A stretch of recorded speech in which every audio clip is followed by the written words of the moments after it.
Hello everyone and welcome to part 9 of my Jets Connected franchise on the Xbox One here on Klein92 TV. In this episode we are going into the divisional rounds of the playoffs. We are facing the Baltimore Ravens, who last year in my St. Louis Rams Connected franchise, we actually played the Ravens in the Super Bowl. So this game is a little bit of a rivalry. Anyways, we did go into the playoffs with the number 1 seed. The Ravens, on the other hand, are the 6th seed. They went into the Wildcard round, won that game, so now they're playing us. And if we were to win this game, we would play the winner of the Bills and the Steelers. So starting off this game, we have Jacoby Ford back. It's really nice to see that we're going to have home field advantage for the remainder of the playoffs. And starting off this video, I want to talk a little bit about some news coming onto my channel right now. For those of you that don't know, I normally do my Madden series up until around March, and then I do my NBA 2K15 series from there up until September. So what I'm going to do at the halfway point in this series, which is normally around episode 10, I'm going to post a video on my channel that asks you guys which team I should play as for my NBA 2K series. So that's probably going to be coming on pretty soon. And for that video, I will only be giving you guys Western Conference teams that you guys can vote on. And the reason why I'm doing that is because last year I played as the Milwaukee Bucks, and they are an Eastern Conference team, so I like to mix it up a little bit. If you guys remember, in the last episode of this series, I asked you guys who your top 5 running backs of all time were, and I looked in the comment section of that video, and a lot of you guys gave me a lot of answers, and they were pretty interesting. So I'm going to go down the line and give you guys some of my favorite responses from that video. So one response was from the user 11Kyle31, and his running backs in order from number 5 to number 1 were LaDainian Tomlinson, Eric Dickerson, Walter Payton, Barry Sanders, and Jim Brown. That, I think, is a pretty solid list. I wanted to put Tomlinson on my list, but I just felt like there were some players that were better than him that I had to put on the list instead. I do think that Tomlinson would be in the top 10, though. I like the Eric Dickerson pick at number 4. I think it's a little bit more unique.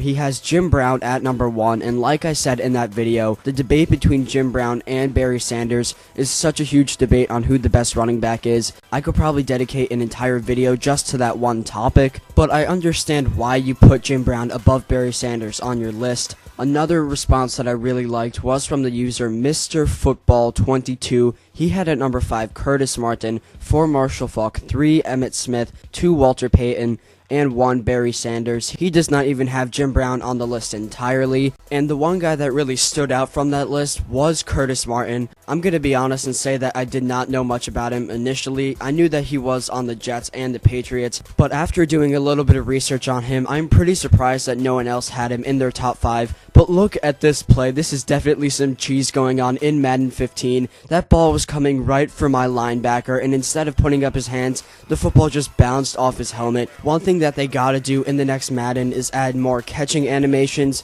as well as some new animations for defensive players where they will block the ball away, because I feel like so often on defense, either a defensive player will not even try to hit the ball away and it'll just hit them in the face like that play, or the play will look like they have an easy catch. They'll put their hands up and then they'll just drop the ball even if the ball goes right to them. So now in this episode, I want to talk about a topic. After I talk about it, you guys can tell me your opinions in the comments section below.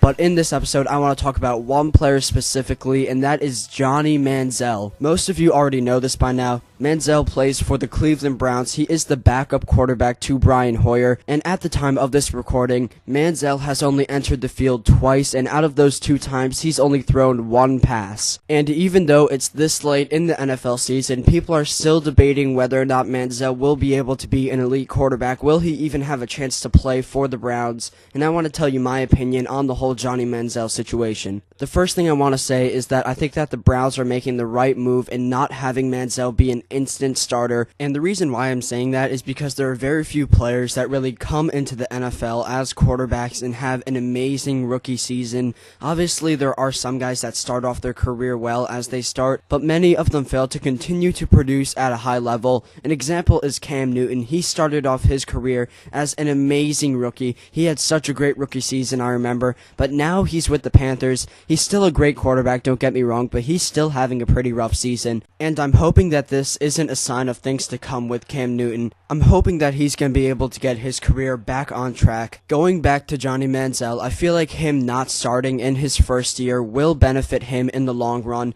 Looking at a guy like Aaron Rodgers, he didn't start his first 2 or 3 years in the NFL because he was under the great quarterback Brett Favre. And if you watch the Packers, you can definitely tell that Rodgers benefited from playing under Brett Favre. Now, I'm not saying that Brian Hoyer is the same level as Brett Favre. They are nowhere near close to each other, but not starting and being under an experienced quarterback may be something that will benefit Johnny Manziel in the long run. So if I think Johnny Manziel should stay under Brian Hoyer, when will he get his opportunity to start? There are either two ways that Johnny Manziel will start in this league. The first way is that if something were to happen to Brian Hoyer, where he either gets traded to another team, his contract expires, or he gets injured and Johnny Manziel outplays him.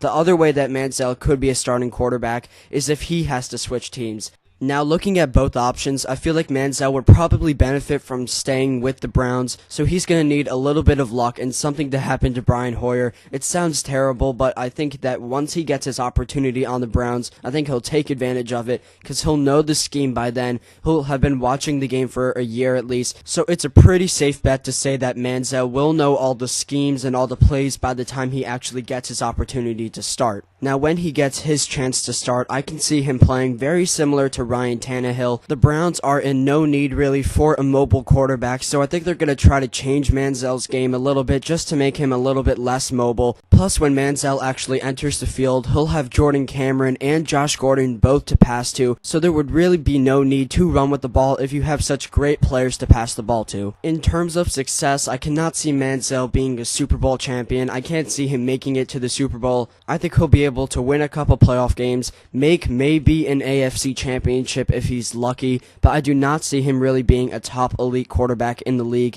He may have one good year where he gets a Pro Bowl, but that may be his best year. So now you guys can go into the comment section below and tell me what you guys think about the future of Johnny Manziel's career. If you leave an interesting comment, I may even feature it in the next episode of this series. So heading into the gameplay of this video, the score is 13-3. There's under 7 minutes left in the fourth quarter. Geno Smith is back and we're making a drive downfield, giving it to Eric Decker, getting the first down to go. Now at the 42-yard line, it is 2nd and 12. Geno is back. He's going to roll out to the right side and throw it on the run for the first down. We are now into field goal range. That is the play that we needed. Geno is back. We're doing a screen pass to Chris Ivory on the left side, who gets within the 10-yard line. If we can punch it in for a touchdown here, that will be the game. So Geno is back. We're going to lob it up to the left corner, and it is batted down, so we're going to have to settle for a field goal here. We got Nick Folk out from the 11-yard line, and you know that is going to go in. The score is 16-3. Only one touchdown has been scored this entire game. So the Ravens enter the field. They need a touchdown, an onside kick, and another touchdown,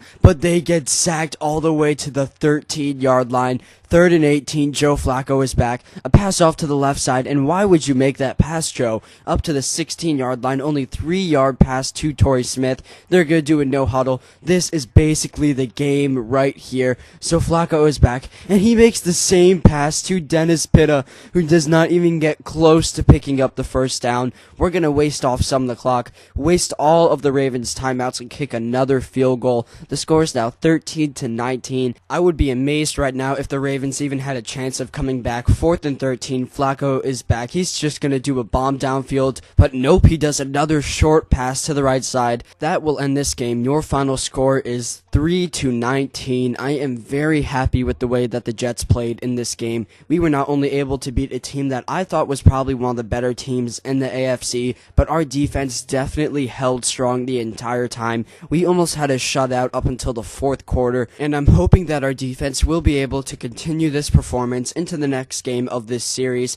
The next game will be the AFC Championship with a ticket to the Super Bowl on the the line. One thing that I want to do differently in the next episode of this series is talk a little bit more about the gameplay, and that's just because I feel like I've been talking a little bit too much about my topics rather than the actual gameplay going on. So here is your GMC Never Say Never moment of the game. The only touchdown scored in this entire game, a run by Geno Smith. We almost had a second touchdown off a QB run from the 1-yard line. We did not get it, so I'm simulating this week up until the AFC Championship, and we are playing our interdivision rivals, the Buffalo Bills. The Seahawks and 49ers are playing in the NFC Championship, so that should be a good game. Anyways, I hope you guys had a fun time watching this video. Be sure to have a great day. God bless you guys.